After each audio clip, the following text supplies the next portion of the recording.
Browns losers here at SoFi Stadium in LA, 36-19. And let's just start here. Their fourth starting quarterback, 38-year-old Joe Flacco, was not even on the team 2 weeks ago, Mary Kay. But I will say this, watching him play, watching this offense, at least there was some semblance of a passing game, more so than really we've seen since Deshaun Watson got injured. Yes, absolutely, 100%. He brought a calming presence to the quarterback position.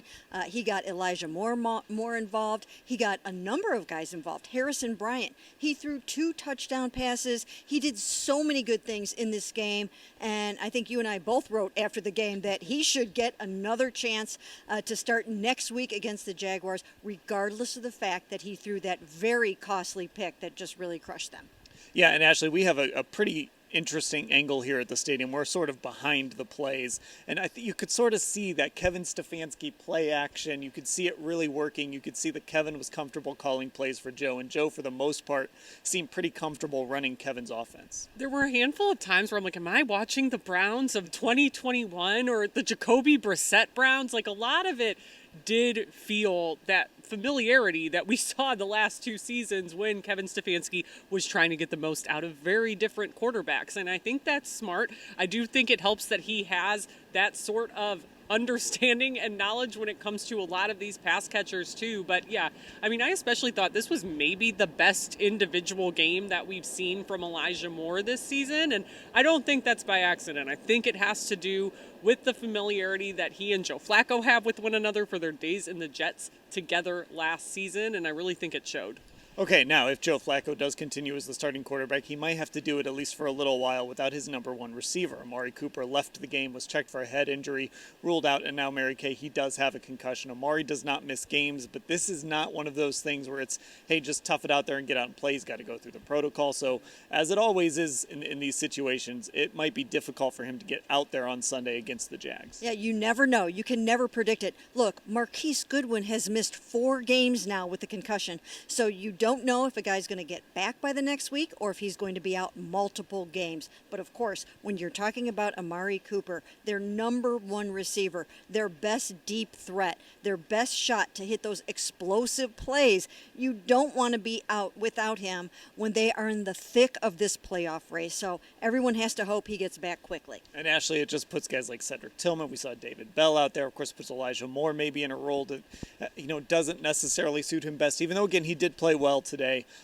There's just this domino effect behind Amari if he's unable to play. I mean, we've been talking about it since the summer, and not to bring up the DeAndre Hopkins, will they, won't they trade for him type of thing. But I think we all kind of knew if something happens to Amari Cooper, things get a lot murkier in this pass game because of the deep threat that he is, because of that veteran presence that he is. So yeah, I mean, Amari Cooper toughs out a lot, but like we've said, the concussion protocol is not in his control, and it's not a matter of toughing it out, so to speak. So if he is unable to play, I do think, it's safe to be concerned about this pass game and what it might look like without him. Now, we've got to talk about the other side of the ball because for the second week in a row, brilliant offensive mind. Mary Kay, you've been harping on this. Brilliant offensive mind, Hall of Fame caliber quarterback, and they were able to exploit the Browns' defense, and they've had a difficult 2 weeks here against first Denver and now LA, and now they're going to play the Jags, who can be a little bit up and down offensively, but Trevor Lawrence is a good quarterback. That can be a good offense. So the challenges just keep coming for this defense. Yeah, they really are at a crossroads right now. But you're right. I had been harping on the fact that, when they were getting ready to face Russell Wilson, they had not defeated a lot of really good quarterbacks this season. Lamar Jackson was really the only one that I would consider sort of just a crowning achievement for them from a quarterback standpoint. And now they're running into guys that have won Super Bowls. I mean, Matt Stafford, he's a savvy veteran. That's why you saw Joe Flacco go out there and do what he did, because he has that kind of experience. Same thing with Russell Wilson. And it's a little different than beating Clayton Tune of the Arizona Cardinals. So, they're having to step up their game, and they're going to have to do that next week against Trevor Lawrence. And Ashley, I know you dug into some of the defensive numbers from this game. We, of course, were in the locker room after the game, and it just seemed like, this defense, guys were just a little bit down.